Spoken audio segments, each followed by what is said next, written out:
un cuestionario que está en el área de circuitos combinacionales. Se llama conformación de grupo. Entonces, tienen que llenarlo hasta máximo el viernes, me parece. Y la idea es la siguiente. Para esta segunda parte del semestre, ustedes tienen que hacer trabajos en grupo, presentármelos, y el número máximo de integrantes por grupo es de 3 personas. El número mínimo es de 1 persona, ¿ya? Y básicamente en este cuestionario ustedes tienen una plantilla de respuesta, que es una tablita, en la cual tienen que ingresar, en la primera columna dice número, ¿no? 1, 2, 3, así, si es que tuvieran 3 integrantes, el nombre del integrante y el código SIS del integrante. ¿Por qué me interesa el código SIS del integrante? Por su correo electrónico. Bien, entonces vamos a conseguir el correo electrónico institucional sobre la base de ese código SIS para para compartir, ¿no? Un área de trabajo común en la cual cada grupo va a trabajar. Entonces solo necesito que lo llenen para esta semana, y ya desde la próxima semana van a empezar ya a hacer trabajos con diseño de circuitos. ¿Estamos de acuerdo? No necesitan llenar todos el cuestionario. Una persona por grupo está bien. Entonces, por ejemplo, si Mauricio, Cristian y Pablo hicieran un grupo, cualquiera de los 3 tiene que responder el cuestionario. Ya no tienen que responder los 3 porque voy a tener redundancia de información y eso no me estaría gustando. ¿Estamos de acuerdo? ¿Alguna duda respecto a esto?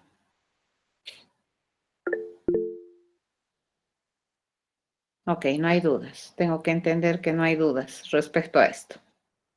¿Sí? Bien, lo que hoy día vamos a ver,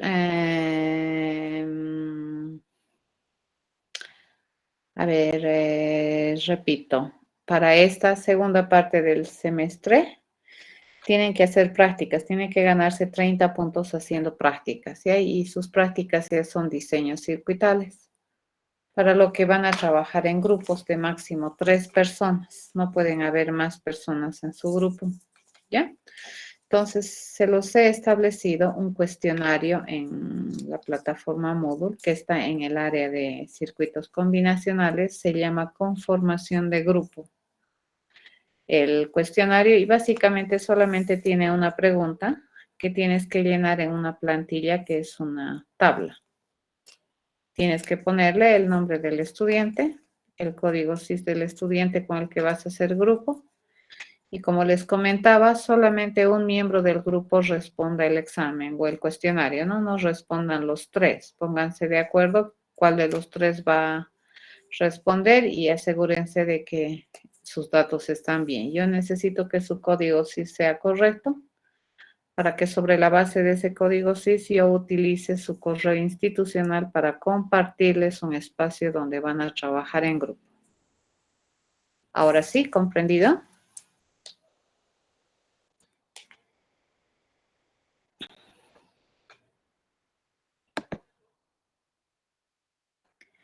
Ok, esto para hasta máximo este viernes, ¿ya? Porque el sábado yo voy a preparar todos los espacios para que ustedes ya empiecen a trabajar desde la próxima semana para ganarse sus 30 puntitos, ¿ya? Bien, lo que hoy día vamos a hacer es ver una otra familia de circuitos combinacionales que también me permiten ver otras formas, ¿no? Bueno, la estrategia de diseño es la misma. Lo que sí me permiten ver estas familias de circuitos es que no necesariamente se tiene que analizar de manera exhaustiva todas las posibles combinaciones de las variables de entrada, sino que más bien nos vamos a apoyar bastante en lo que es probablemente la definición de los problemas para poder hacer suposiciones de condiciones. No importa, cuando habíamos hecho codificadores y decodificadores, hemos utilizado, ¿no es cierto?, ese principio Por un lado, de que no es posible que ciertas interpretaciones sucedan como entradas, entonces eso qué me genera una posibilidad de decir que como esa entrada no es posible, entonces la salida no importa, ¿ya?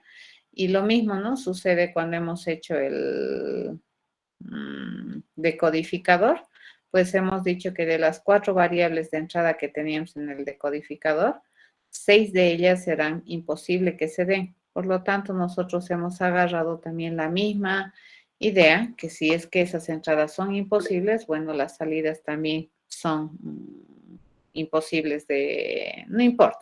No estoy compartiendo todavía, jóvenes, ¿ya? Les estoy recordando lo que hemos hecho en la anterior clase.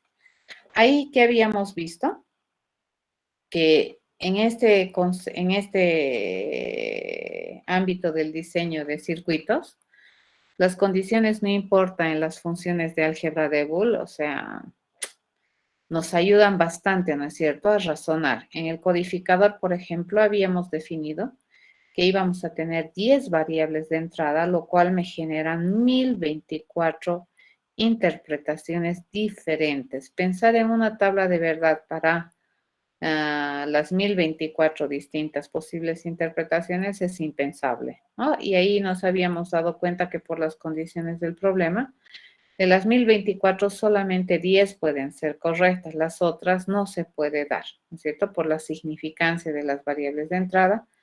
Y sobre la base de eso habíamos hecho incluso una forma de recoger las funciones ya simplificada, ¿ya? Entonces, lo que estamos viendo, fíjense en esto de los diseños circuitales, es que esta mi estrategia de diseño de circuitos sirve, pero hay en algunos pasos en los cuales nosotros podemos tomar decisiones de acuerdo a la descripción del problema que estamos queriendo resolver o el circuito que estamos queriendo resolver sobre la base de una descripción. Eso es muy, muy importante a la hora de hacer diseño circuital, ¿ya? Pero hasta ahorita, fíjense, todos los circuitos que hemos modelado son circuitos que me permiten transformar las entradas en salidas. Pero no todos los circuitos, les cuento, tienen la misión de transformar, ¿ya? Paso a compartirles la pantalla de lo que vamos a avanzar hoy día.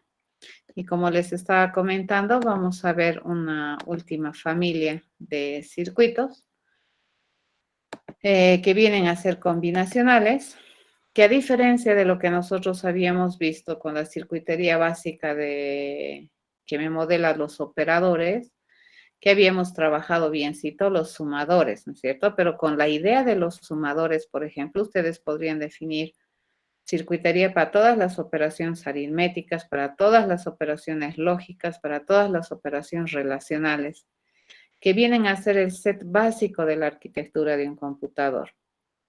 Hemos visto el segundo grupo de familias, que son los codificadores de codificadores, con lo que ya habíamos rescatado hace unos momentos, y el uso de las condiciones no importa, ¿no es cierto?, para poder hacer un diseño razonable cuando se tiene conjuntos de entradas bastante grandes.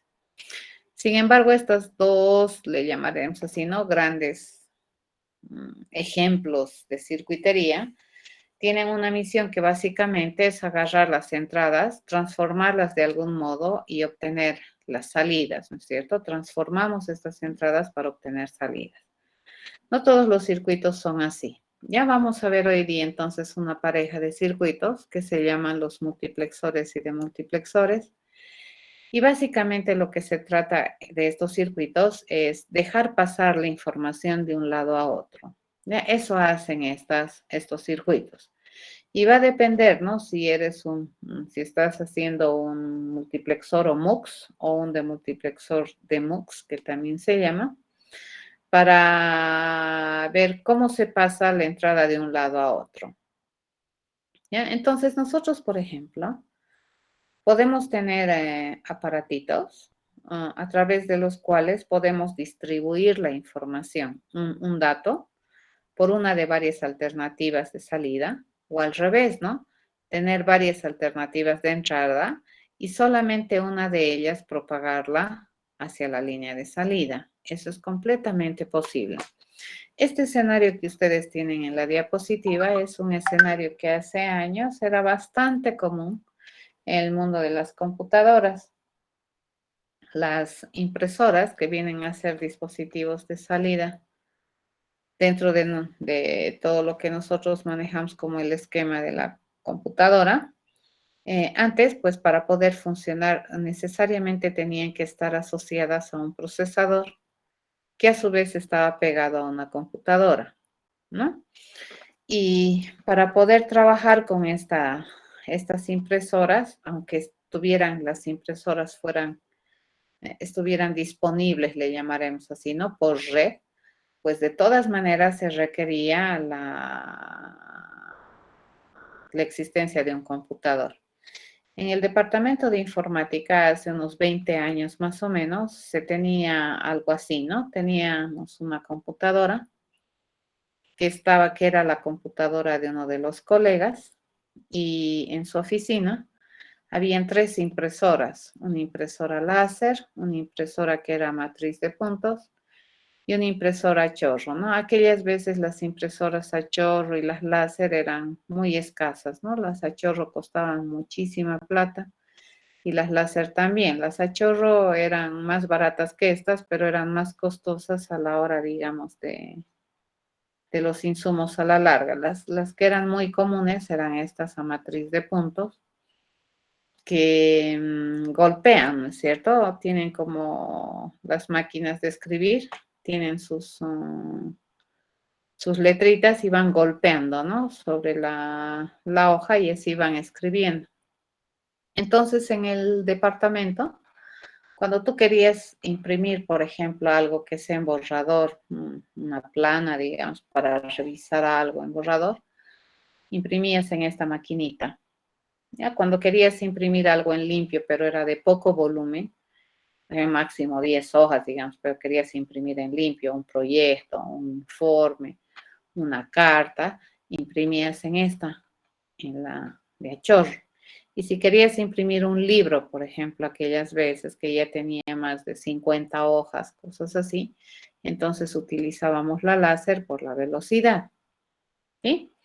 El chiste es que cuando queríamos hacer esa clase de trabajos, pues nosotros desde nuestras computadoras y nuestros escritorios mandábamos, ¿no? El trabajo a imprimir. Y antes de mandar, le pedíamos al colega que tenía la computadora que controlaba las impresoras, que por favor ponga o establezca la impresora destino, como por ejemplo la matriz de puntos. Y le decíamos, Gustavo, vamos a imprimir un documento en borrador.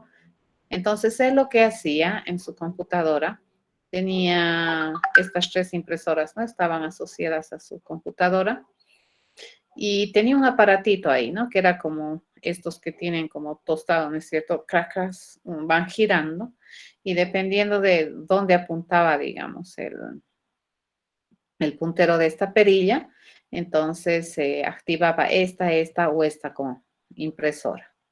¿Ya? Entonces, para hacer ese trabajo, por ejemplo, pues se requería de este instrumento, ¿no? Y lo que nosotros hacíamos era, una vez que le decíamos, no, a ver, queremos imprimir en tal impresora, y él no los elegía, por ejemplo, la matriz de puntos, y si resulta que en la matriz de puntos no había hojas, entonces esta sacaba un error. Ese error se mandaba por aquí, y aquí le salía, ¿no? No hay hojas, ponga hojas. Y nos decía, no hay hojas, tráiganse hojas, así nos gritaba, ¿no? El colegio. Así funcionaba. Y al revés, fíjense, cuando teníamos que elegir una impresora, siempre, ¿no? Este selector tenía que estar indicándonos qué impresora queríamos usar. Por ejemplo, si es que esta era identificada la matriz de puntos, entonces si el selector estaba aquí, la computadora empezaba a interactuar con la matriz de puntos. Estas dos quedaban como que si no existieran, autoimpedantes, ¿de acuerdo? No respondían. Entonces, cualquier trabajo se le mandaba a la impresora en cuestión y la impresora en cuestión, cualquier mensaje que generaba, pues lo recibía la computadora. Entonces, se movía, por ejemplo, este selector y la impresora con la que empezaba a interactuar era otra. Y así funcionaba. En aquellas épocas todavía no existían las impresoras de red, ¿no? En la actualidad ya podemos tener impresoras que están colgadas en la red, tienen su propia tarjeta de red, no necesitan tener de un computador para empezar a funcionar. Entonces, básicamente tú utilizas el número IP de la impresora y automáticamente ahí le mandas la información y ya está, te recibe, ¿sí? Pero en esas épocas no había, ¿no? Todas las computadoras siempre tenían que estar asociadas a una computadora. Esto que nosotros tenemos, por ejemplo, en este sentido, si nosotros elegimos esta impresora y la impresora me genera cualquier mensaje, entonces fíjense acá, cualquier mensaje que generaba la impresora iba a llegar a la computadora. Entonces acá había hartas posibles entradas, pero de todas esas entradas, por este selector que teníamos, estas dos entradas es como que no las escuchaba. Entonces, por el selector solo este estaba habilitado. Y toda la información que llegaba por esta línea de entrada se propagaba hacia la línea de salida, que en este caso era la conexión con la computadora. Cuando nosotros tenemos un aparato o un dispositivo de ese estilo, a ese se le llama un multiplexor. Entonces, un multiplexor es un circuito que puede tener varios puntos de entrada, ya de datos. Entonces, esta es una entrada de datos, esta es otra entrada de datos, esta es otra entrada de datos y así, ¿no? Hartas entradas de datos. Y dependiendo de las entradas de datos, siempre se contaba con otro un mecanismo que me permitía elegir, de acuerdo de todas estas alternativas de entradas, cuál se iba a propagar por la línea de salida. Entonces, en un MUXE, que se tiene varias entradas y una sola vía de salida. En estos circuitos, fíjense, la intencionalidad no es transformar la información. La intencionalidad es recibir la información y propagarla por la línea de salida. ¿Cuál es la gracia de este circuito? Que tú puedes tener varias alternativas de entrada de datos, pero solo una de ellas va a estar activa a un tiempo, ¿ya? Y esa, ¿cómo la vamos a elegir? Por este selector. A este circuito se le conoce como multiplexor o también como un circuito selector, ¿de acuerdo? Se selecciona una de varias entradas y se propaga por la salida. Y al revés, fíjense, suele ser un trabajo similar. Si es que mi selector está apuntando aquí, entonces cualquier dato que salía de la computadora, fíjense, que entraba por aquí, se propagaba a este dispositivo que estaba siendo seleccionado sobre la base de la información que tenía este botón de selección. En este caso, fíjense, lo que nosotros estamos haciendo es ruteando, ¿de acuerdo? Tengo solamente un flujo de entrada y tengo varias alternativas de salida. Esto es al revés, fíjense, cuando yo le decía, quiero imprimir en la impresora chorro, entonces él ponía su selector aquí, me decía, ya, mándame el trabajo, o sea, mandábamos por red y ese trabajo se botaba por esta línea de entrada y la instrucción de impresión de ese trabajo venía solamente por este cable, no venía por acá, porque estas dos estaban no posibles de escuchar, digamos, el mandato, ¿no? De impresión. A este circuito se le llama un ruteador y siempre considera, al igual que un selector, esta información adicional que viene a ser el selector, ¿ya? Entonces, si cambias, por ejemplo, del selector, entonces toda la información que está entrando por este punto de entrada va a salir solamente por esta salida, por una de varias salidas. El DEMUX entonces es un circuito que tiene un solo flujo de entrada y tiene varias alternativas de votar esa entrada, ¿de acuerdo? Pero solamente vota por una de ellas.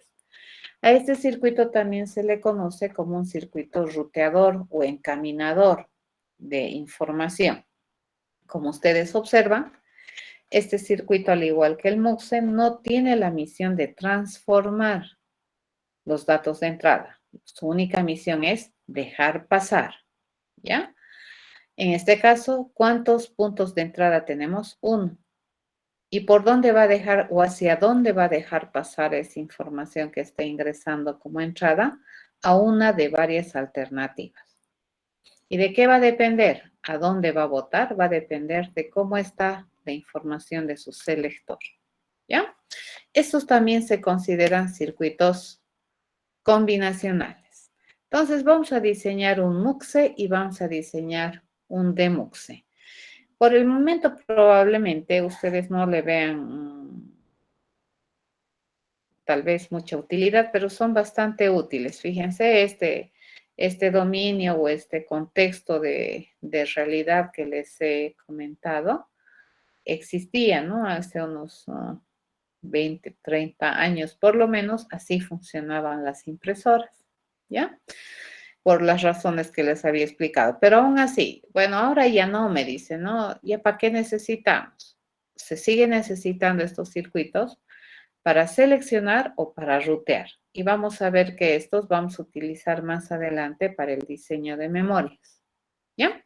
Entonces, veamos. Un multiplexor, entonces, es un circuito que te permite seleccionar una de varias entradas para que esa información de esa entrada se propague hacia el único punto de salida que tenemos. Para poder seleccionar una de esas varias entradas, se requiere tener un selector que me permita definir de qué entrada nosotros vamos a propagar la información. ¿Ya? Entonces, usualmente los MUXes tienen, ¿no?, la información así, n por 1. N, ¿qué significa? La cantidad de entradas que tiene. Y obviamente el 1 significa la cantidad de salidas que tiene. Usualmente siempre es 1. O tal vez puedes decir MUXE de N nomás, ¿no? Porque por defecto este solamente es una salida. Bueno, ¿para qué sirve esta cantidad de entradas? Esa cantidad de entradas sirve para definir de qué tamaño va a ser tu selector. ¿De acuerdo? Entonces el selector debería ser un dato adicional que se le pega al circuito que me permita enumerar o definir tantos estados distintos como posibles entradas tiene el MUXE. Por ejemplo, si quisiéramos diseñar un MUXE de 4 por 1, entonces, ¿cuántas posibles entradas distintas hay? 4, ¿cierto? Entonces, lo que yo tengo que hacer, fíjense, es ir a considerar la información del selector, ya que debería tener este circuito. Entonces, aparte de las entradas y las salidas, los MUXes y DEMUXes, los dos tienen de común eso, requieren información del selector, ¿ya? Y ese selector tiene que ser lo suficientemente amplio como para cubrir el número n, que vendría a ser en este caso el número de entradas, que para el ejemplo particular es 4. Acá entonces, nosotros decidimos, a ver,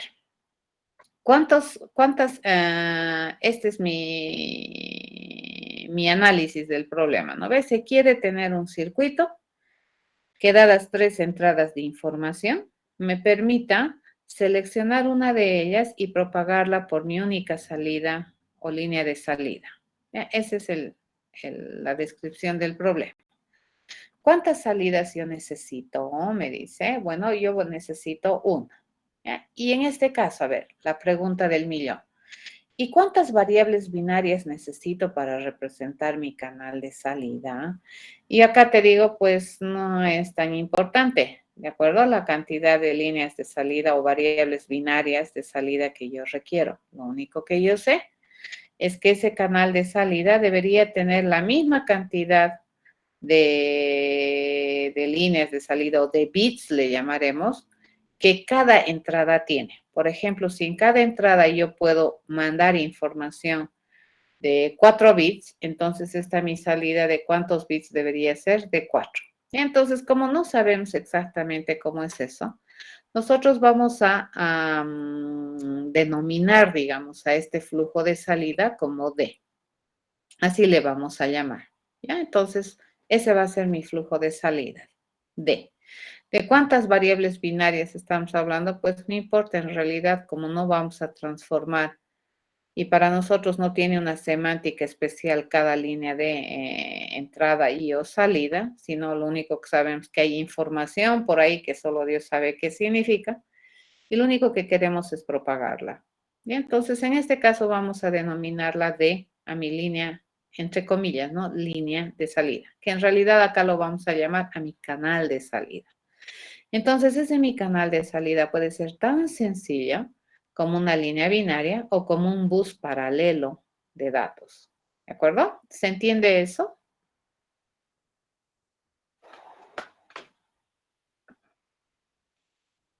Sí. Ok, entonces seguimos. El tercer paso, ¿qué me dice? ¿Qué son tus entradas? Me dice. Y en este caso de los muxes, mis entradas van a representar fuentes de entrada. ¿De acuerdo? ¿Cuántas variables binarias necesito para representar estas fuentes de entrada? Pues no sé, tampoco me interesa, digamos, cuántas variables binarias. Yo lo único que sé es que tengo 4 fuentes o 4 alternativas de entrada de información. Ya, nuevamente, cada una de estas fuentes me puede estar otorgando un bit o me puede estar otorgando un bus paralelo de entradas, ¿ya? Pero de hecho, cada uno de ellos se va a denotar con D sub 3, D sub 2, D sub 1 o D sub 0. Entonces, estas nombres que le estamos nosotros poniendo van a representar una información. Ya, entonces en este caso no me interesa mucho si es 0, si es 1. A lo sumo vamos a decir, ¿no? Que si es de sub 3 y le ponen seguro en 1 es que existe o qué sé yo. Ya, pero en este caso no me interesa analizar a nivel básico de qué es lo que tiene en la información. Lo que me interesa saber es que hay información, ya está. Y lo único que vamos a hacer es propagarla. ¿Ya? El tercer paso, a ver, además de las fuentes de entrada que tenemos, nosotros debemos pensar que como información adicional a estos circuitos deberíamos contar con un selector, ¿ya? Y el selector debería ser esa información que me permita seleccionar una de n entradas posibles. En este caso, como mi n vale 4, entonces hacemos nomás la ecuación que teníamos, ¿no ve? Para distinguir una de 4 cosas, nosotros necesitamos k variables. Entonces hacemos 4 que sea menor o igual a 2 a la k. En este caso, k, ¿cuánto vale? Es 2. Entonces, acá sí, para el selector, vamos a definir realmente la cantidad de variables binarias que se requieren para modelar cada una de las alternativas de selección, ya no de las fuentes, sino para identificar, por ejemplo, si mi selector tiene que indicar de manera unívoca a la fuente 0, a la fuente 1, 2 o 3, ¿cuántas variables binarias yo necesito para poder representar 4 estados diferentes? 2. ¿Ya? Entonces acá sí, S1 y S0, fíjense, van a ser variables binarias. Y estas dos van a asumir valores 0 o 1. ¿Ya? Y las dos juntitas me van a representar un posible estado del selector. ¿Bien? Por ejemplo, cuando S1 y S0 están en 0, eso quiere decir que mi señal de selector está queriendo elegir mi flujo de entrada 0. ¿Ya? Pero si S1 está en 0 y S0 está en 1, entonces eso quiere decir que mi selector está tratando de seleccionar mi fuente de entrada 1 y así sucesivamente. ¿De acuerdo? Entonces, estas dos variables binarias juntas, fíjense, me permiten enumerar 4 distintos posibles estados que vendría a representar el selector. Entonces, el 00 significa esto. El 01 significa esto, ¿no? El 10 significa este estado en el selector y el 11 significa este estado en el selector. ¿Correcto? Entonces, esta información del selector, fíjense, también se constituye en un dato de entrada dentro de estos circuitos. Pero nuevamente, la misión de esta información no es para que la transformemos, sino su misión para qué es para que escuche solamente una de las 4 fuentes de entrada para ser transmitida por la única fuente de salida. ¿Ya? Entonces, mi MUXE podría escribirse así. Fíjense, yo tengo 4 flujos de entrada y tengo 2 líneas. O sea, la diferencia entre este tubito y estas líneas es notoria en el gráfico. Ya, esto no significa una línea de entrada. Significa una fuente de entrada. ¿De cuántas líneas? Ni idea, tampoco me interesa. ¿Ya? Pero estos sí son líneas de entrada. El S1 y el S0 que van a modelar al selector están representados por 2 variables binarias, que pueden ser 0 y 1, y de acuerdo a las combinaciones que hemos visto aquí, le hemos dado semántica a la lectura de estas 2 variables juntitas que representan este selector. Listo. Lo siguiente que tenemos que hacer es la tabla de verdad, ¿correcto? Y en esta tabla de verdad, fíjense, toda el área azul no está expresada en términos de ceros o unos, porque aquí no me interesa saber qué información tienen estas fuentes de entrada, ¿correcto? No me interesa, porque no voy a hacer nada con esa información, no la voy a transformar, solamente la voy a propagar, ¿ya?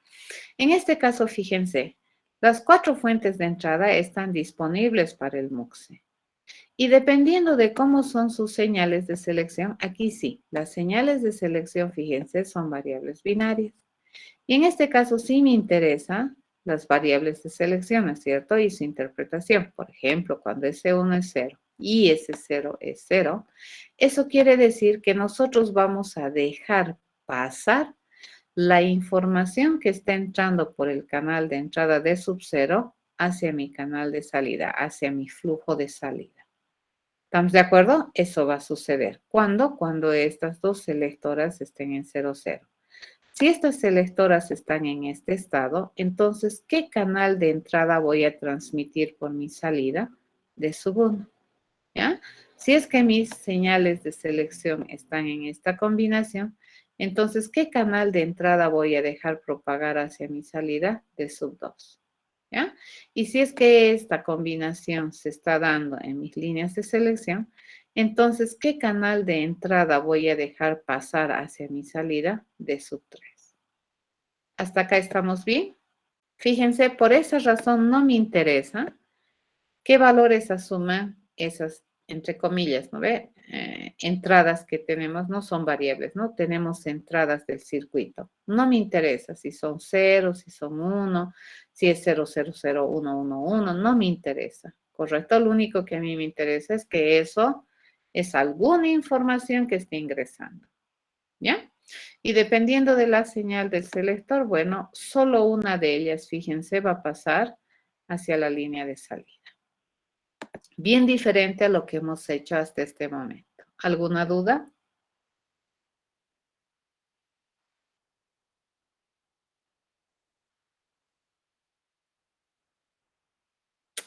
Ok, supongo que no tienen dudas. Supongo. ¿Correcto?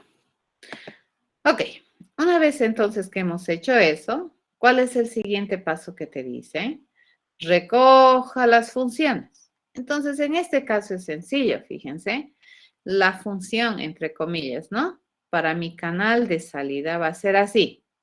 Dice que cuando S1 y S0 están en 0, entonces el único activo, estas dos, fíjense, van a ser como activadoras del canal de entrada 0. Si es que S1 y S0 son 0, entonces solamente este término se va a habilitar y estos otros van a estar alto impedantes, ¿de acuerdo? O no se van a transmitir. Entonces, por la línea de salida solamente D sub 0 se va a transmitir. Pero si S1 es 0 y S0 es 1, entonces D sub 1 se va a transmitir por la línea de salida. ¿Correcto? Este es un MUXE. ¿Necesitamos simplificar? No. ¿De acuerdo? En este caso no vamos a simplificar porque fíjense que D sub 0, D sub 1, D sub 2 y D sub 3 no son variables binarias precisamente. ¿Estamos de acuerdo? Listo, una vez que tenemos eso, bueno, el paso 6 no se simplifica. Este sería mi MUXE. ¿Ya? Tenemos 4 flujos de entrada que en este caso están asociados solo a una línea binaria. Eso es solo para probar. Y acá tenemos mis líneas selectoras, ¿no? Entonces acá yo tengo las 4 alternativas de ser todas las posibles combinaciones de estas dos variables de entrada, que son la 0, 0, la 0, 1, la 1, 0 y la 1, 1. Y dependiendo de eso, fíjense, si es que esto fuera 0, 0, entonces aquí nosotros vamos a transmitir D sub 0. Jamás por acá se va a transmitir ni D sub 2, ni D sub 3, ni D sub 4 si es que nosotros tenemos habilitado este. Entonces AS va a venir hacia acá. Ya, así funciona. Este es un MUXE de 4 por 1. Es un selector de algún dato de entrada que se propaga hacia mi canal de salida. ¿Ya? Estos no transforman, solamente transmiten. ¿Ya? Dejan pasar la información y en este caso seleccionan una de varias alternativas. Ya ese sería un MUXE de 4 por 1. ¿Ya? De la misma manera, fíjense, el de multiplexor tiene la misma esencia, pero en este caso el de multiplexor es un ruteador, no selecciona, ¿cierto? Rutea. Entonces tú tienes un dato de entrada y lo va a propagar por alguna de varias rutas, ¿ya? Entonces a los de MUXes usualmente son 1 por n, ¿no ve? Donde n es la cantidad de vías o canales de salida que tiene. Y una siempre es, ¿no? Una fuente de información que va a ser propagada por alguna de estas rutas. Para propagarla nosotros necesitamos de un selector. ¿Ya? En este caso vamos a hacer un demux de 1 por 4, que es el recíproco que hemos hecho del MUXE. Y básicamente te dice, ¿no? Que es un circuito propagador de una señal de entrada o de un canal de entrada por una de varias rutas de salida. Ya, rutea sobre la base de un selector. Paso 2. ¿Cuántas salidas tenemos? Y en este caso no me interesa, no ve saber qué salida tenemos. Lo único que me interesa saber es que hay 4 canales de salida. ¿Qué sale? Pues me interesa, pues es información, ¿ya? Es de propagación. ¿Cuántas variables binarias necesita? Pues tampoco interesa porque nosotros no queremos saber qué información es. ¿Estamos de acuerdo? Por lo tanto, acá, debido a que es un circuito que no transforma las entradas en salidas, solamente las deja pasar, vamos a identificar cada una de mis rutas de salida como R3, R2, R1 y R0. ¿De acuerdo? Entonces, estas representan rutas de salida de mi demuxe. ¿Ya? ¿Cuántas entradas tenemos? Bueno, una fuente de datos que no necesitamos analizar cuántas variables se requieren, ¿cierto? Para representar mi fuente de datos. ¿Por qué? Porque no me interesa transformar esa entrada. ¿Ya? Entonces, lo que me interesa es propagar esa entrada por una de varias rutas. Por lo tanto, esa entrada de datos le vamos a llamar D. ¿Ya? Y también, por otro lado, sabemos, al igual que el MUXE, que se requiere de información adicional que me permita controlar el selector, que me permita seleccionar cuál es la ruta por la cual yo voy a propagar mi dato de entrada. En este caso, ¿cuántas variables binarias yo voy a necesitar para representar el selector? Tantas como rutas de salida tenga, ¿ya? O por lo menos que cubra las rutas de salida. Si yo tuviera 10 rutas de salida, entonces, ¿cuántas variables binarias mínimo voy a necesitar? 4, ¿ya? Con 3 no me alcanza. Con 4 sí voy a poder seleccionar una de 10 posibles rutas. ¿Qué formulita agarramos? Esta, ¿no es cierto? Similar al MUXE, fíjense. Estas dos señales siempre vienen en pareja, ¿correcto? El 0, 0, ¿qué significa? Que vamos a seleccionar la ruta 0. El 0, 1, ¿qué significa? Que vamos a seleccionar la ruta 1 de salida. ¿Ya? Eso funciona, o para eso sirven estas dos señales, ¿no? Estas dos señales entonces representan este selectorcito. Ya está. Entonces, mi demuxe se miraría así. Fíjense, tengo un canal de entrada, tengo 4 rutas de salida y tengo 2 señales que me permiten seleccionar por cuál de estas rutas estos datos van a propagarse. Básicamente eso hace un demuxe. Bien, hacemos nuestra tabla de verdad, entre comillas, ¿no ve? Entonces tenemos la existencia de mi canal de entrada, que es el dato D, que aquí no me interesa ponerle ni como 0 ni como 1, porque realmente no me interesa qué son, ¿ya? Lo que sí me interesa modelar así a nivel de datos y de interpretaciones bien específicas son esas 2 variables binarias que representan el selector, ¿ya? Y estas 4 distintas combinaciones. Entonces decimos, si esas combinaciones de S1 a S0 son 0, 0, quiere decir que yo tengo que propagar mi dato de entrada por la ruta 0. Por las otras rutas no tengo que propagar nada, ¿ya?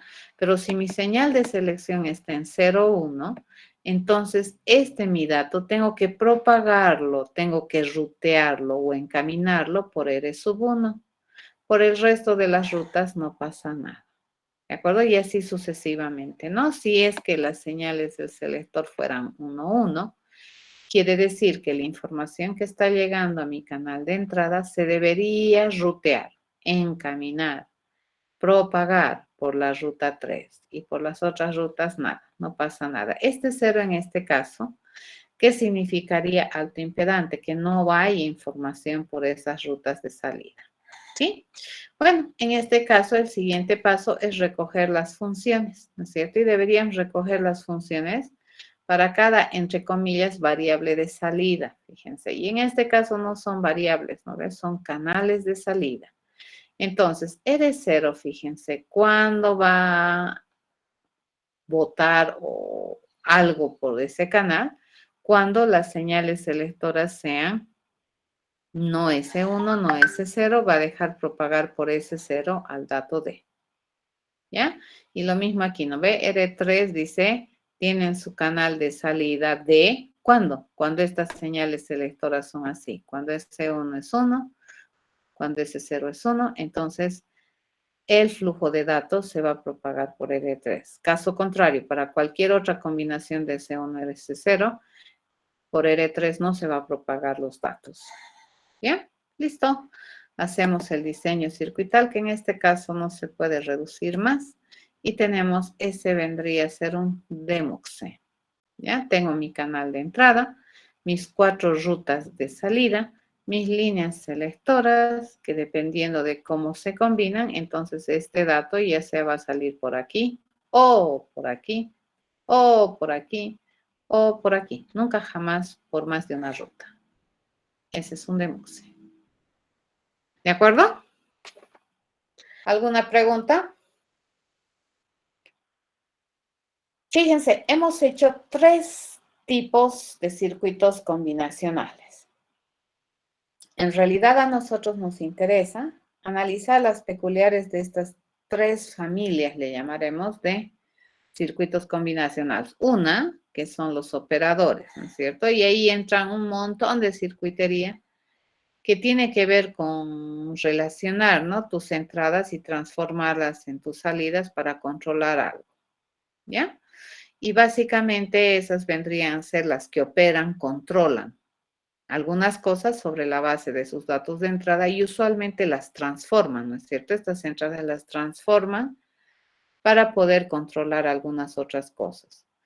El otro circuito era transformación de información.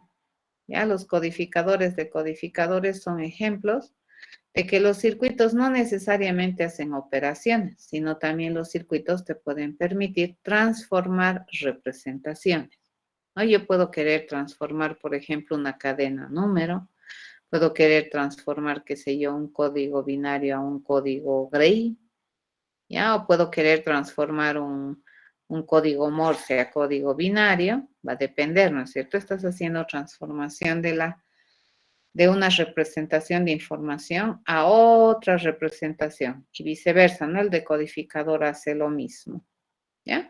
Y estos circuitos que son peculiares, que no tienen la misión de transformar las entradas en salidas, sino más bien tienen la misión simplemente de propagar la información. ¿De acuerdo? ¿Alguna duda?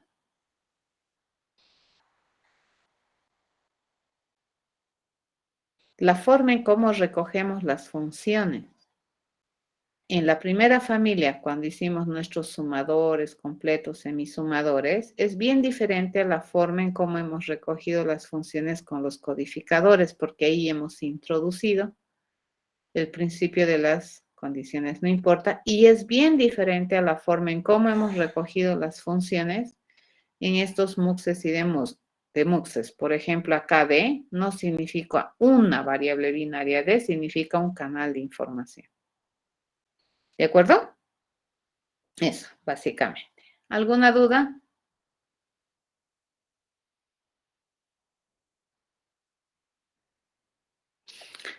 Ok, con esto habríamos terminado el avance de circuitería combinacional. Ya estaríamos preparados para avanzar circuitería secuencial, que lo vamos a dejar para la próxima clase. Les pido, por favor, que vayan a llenar ese cuestionario con el grupo con el que van a trabajar. ¿Alguna duda?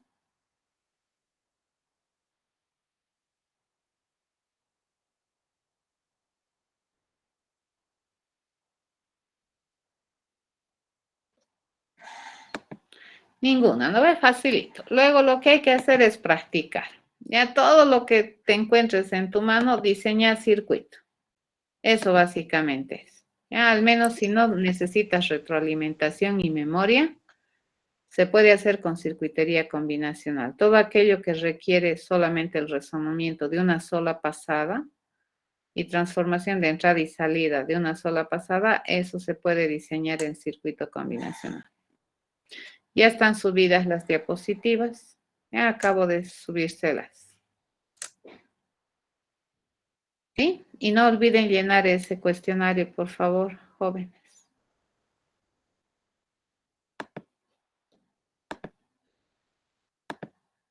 Ya nos vemos la siguiente clase.